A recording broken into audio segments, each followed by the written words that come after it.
Well, there's tons of takeaways with that one, man. It's about finding energy and strength when you have none. Like a lot of times in life, like that situation right there, man, it's the worst time of your life. There's energy all around us, but we think that we have to have it. It has to come externally a lot of times. We gotta have like a TV in front of us, watch somebody, listen to a podcast, listen to a great music. A lot of times in life, it's fucking quiet. And those are the times when you want to run and hide. You gotta be able to find energy. You gotta make up games, make up tricks, make up whatever you can to get to the next evolution of life. So taking souls is just another way. It's not about hurting the person you're against. It's about finding a tactical advantage in every situation you fucking physically can to get to the next. You're trying to inch further to the goal line. The goal line is whatever it is for you. For me, I want to get through Hell Week. I want to get through Hell Week with my head up high, being strong. I don't know what the goal line is for everybody. My goal line has been very different for most people. But you're trying to find energy and strength to stay in the fight, to continue on until you get that second wind. The second wind is coming, whenever the second wind may be for you. It's coming. But what happens is we get so stressed out that the end is so far away that we just can't find another foothold and we just fall. There's another one, you got to find it. So taking souls is one way to do it. So for me, that's why I wanted to become a Navy SEAL. I wanted people to push me outside of my comfort zone every day. And I thought this was going to be the absolute best platform to do that. These guys, the stories I heard after BUD/S, it just gets harder. But what happens to a lot of people, not everybody, can't speak for everybody, I don't know everybody. BUD/S breaks people down to the point where you don't want to be broken down again like that. To me, that was exactly the exact starting point for my journey in life. That was the starting point for me. For a lot of people, it's the finish line. And I didn't see it that way for me. So that's where I started becoming uncommon amongst uncommon people, is where I started realizing that you put people on a pedestal that you shouldn't. That you got to get in there yourself and examine people, see what it's really about yourself. So once I got in there and realized, hey, these are just normal people. Yeah, they're a lot better than some. They're able to get through. I know a lot of people who can get through Navy SEAL training. But, there's a lot of mystique behind all that stuff. And as you start to go through and you start to break it open a little bit, a lot of hard guys, but, I wanted more. I wanted more. Big time. I talk about in the book a lot too. One thing that hurt me a lot was I thought everybody wanted the same thing I wanted. Not everybody wants the same thing you fucking want. Everybody wants to get up at 4 o'clock in the morning and beat themselves and find more about themselves and shit like that. And I thought the SEALs did. I thought that's what, because every book you read, that's what everybody does. So I was hook, line, and sinker. So that mentality that I had, it kind of put a bad taste in my mouth, once I realized that not everybody was like this in the community. And I saw the look. Because I once had the look when I was going through pararescue school. When something got so hard and your mind can't process the hardness, you don't know the right tools to get through something hard because you've never been challenged before. I could tell he was a superhuman, that nothing ever challenged him. But I knew, because I already been through Hell Week a couple times, I knew, don't underestimate that shit. It will find a fucking demon and it will bring out some insecurities in you, and it did. And it was like maybe 30 hours in the Hell Week or something like that. I'm looking over at him and I smile at him. We're standing just like this in line, and he's getting his med check. A doctor's looking at him. It happened just to be beautiful timing.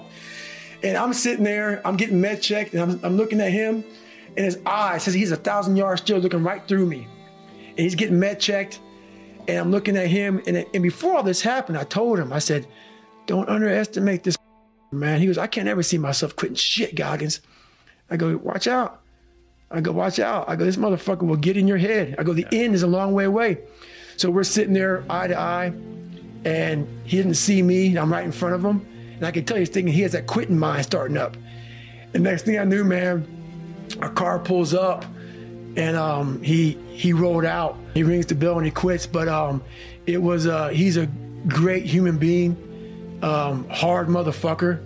It doesn't make you, when you quit something like that, man, it's a huge lesson learned that I can't go into anything thinking that there's nothing that's not going to get in my way.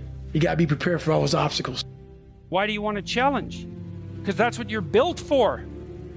That's what you're built for. You're built to take on a maximal load, right? Because that's what strengthens you, and you need to be strong because life is extraordinarily difficult, and because the evil king is always whittling away at the structure of the state, and you have to be awake and sharp to stop that from happening so that you don't become corrupt, and so that your family doesn't become corrupt, and so that your state doesn't have to become corrupt.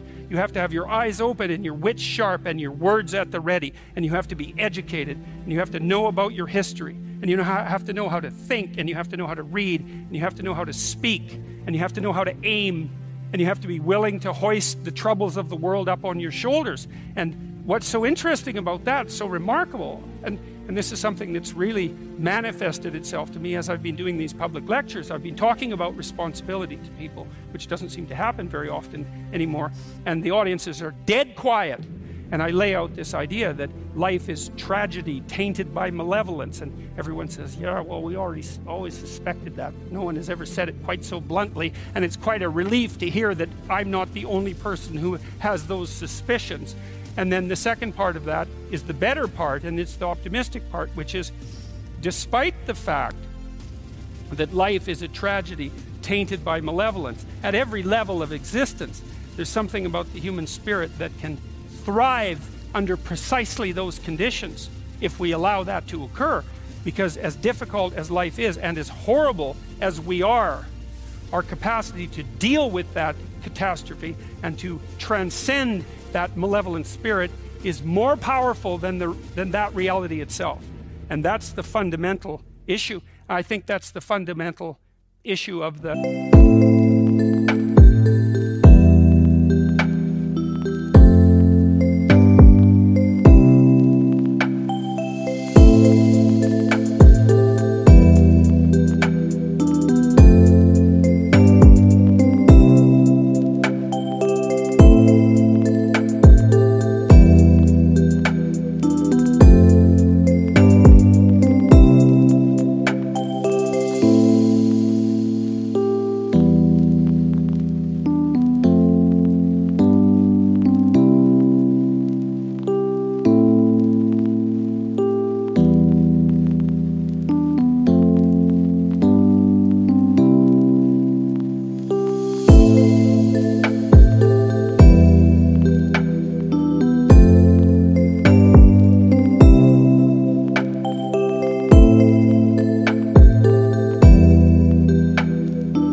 Judeo-Christian ethic, with its emphasis on the divinity of the individual, as catastrophic as life is, and as malevolent as people can be, and that's malevolent beyond belief fundamentally. A person has in spirit the nobility to set that right and to defeat evil, and that more than that, and that the antidote to the catastrophe of life and the suffering of life and the tragedy of life that can drive you down and destroy you is to take on exactly that responsibility and to say, well, there's plenty of work to be done, and isn't that terrible? And there isn't anything so bad that we can't make it worse, and certainly try very hard to do so, but I have it within me to decide that I'm going to stand up against that. I'm going to strive to make the world a better place. I'm going to strive to constrain the malevolence that's in my own heart, and to set my family straight, and to work to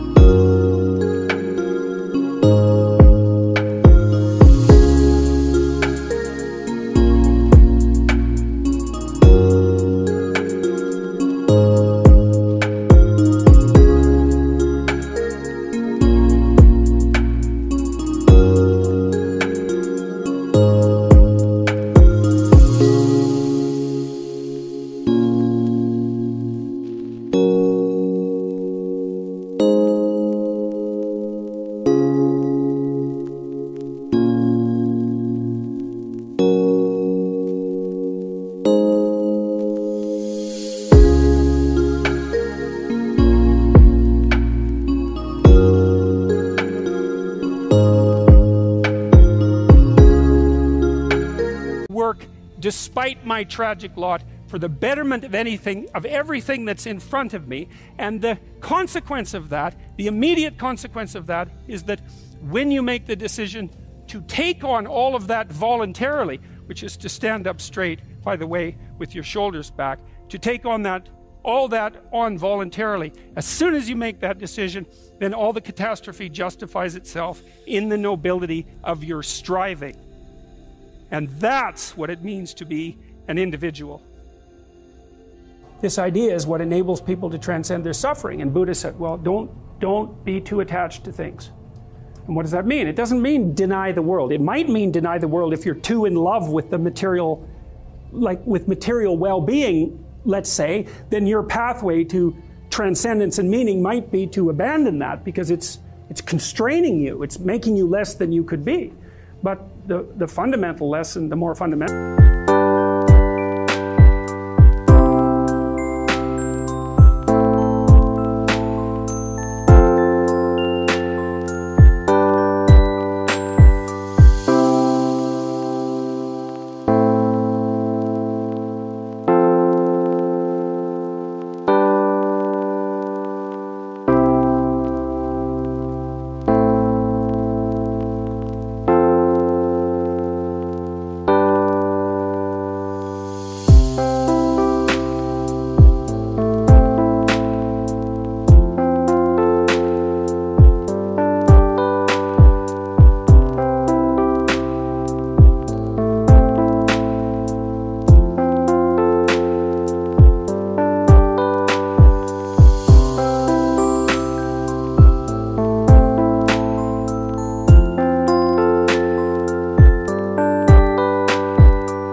lesson that's underneath that is, don't let what you are stop you from being what you could be.